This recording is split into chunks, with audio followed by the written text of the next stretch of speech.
भाजप आमदार निरंजन डावखरे आपल्यासोबत आहेत, त्यांच्याशी आपण बातचीत करणार आहोत. समृद्धी महामार्ग हा खरं तर बहुप्रतीक्षित बहुचर्चित असा हा महामार्ग होता. अनेक टप्पे त्याचे उद्घाटन झालेले आहेत, मात्र त्याच्या आता अंतिम टप्प्याचं उद्घाटन होत आहे. मुळात म्हणजे या अंतिम टप्प्यामध्ये महत्वपूर्ण आणि चॅलेंजिंग काम जे ते पूर्ण झालेलं आहे. काय सांगा?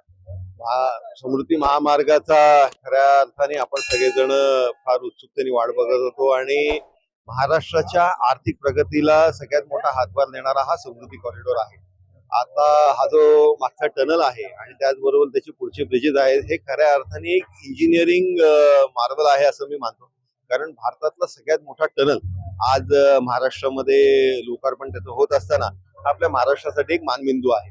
त्याचबरोबर अतिशय उत्तम पद्धतीने या इकडे संबंधित विभागातल्या इंजिनियर्सनी काम केलंय.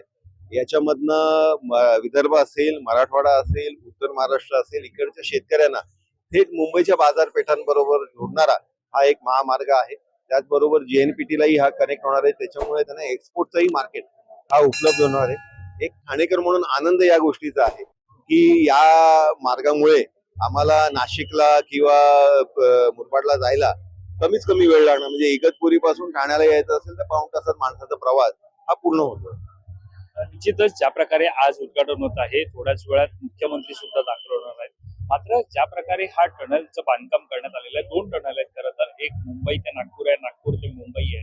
अशा या टनलमध्ये बाहेर जेव्हा चित्र पाहायला मिळतात, त्याच्यामध्ये शेतकरी आहेत, पशु पक्षी आहेत, त्यांची कशी काळजी घेतली जाणार?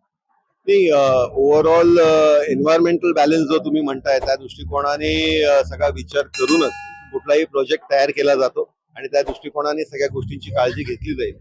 पण त्याचबरोबर सर्वात महत्वाचं म्हणजे शेतकऱ्यांच्या दृष्टिकोनाने त्यांना थेट, कारण आपल्याला माहिती आहे की जे शेतकऱ्यांच्या जमिनीमध्ये पिकतं ते नाशवंत जे पदार्थ आहेत त्यांना ताबडतोब मार्केट उपलब्ध होण्याच्या दृष्टिकोनाने समृद्धी कॉरिडॉर हा अतिशय महत्वाचं काम करणार आहे.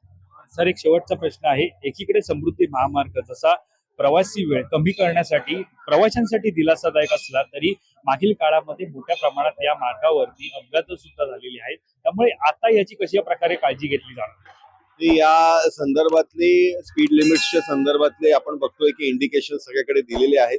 त्याचबरोबर ठिकठिकाणी SOSच्या कॉल्स साठीही आपण बूथ उभारलेले आहेत आणि ज्या ज्या गोष्टींची उपलब्धता असली पाहिजे त्या समृद्धी कॉरिडॉरच्या वरती हे निश्चितपणे विभागाच्या माध्यमाने केली जाईल असं मी आपल्याला आजच्या या कार्यक्रमानिमित्त आश्वासित करतो. धन्यवाद आमच्याशी बातचीत केल्या संदर्भात.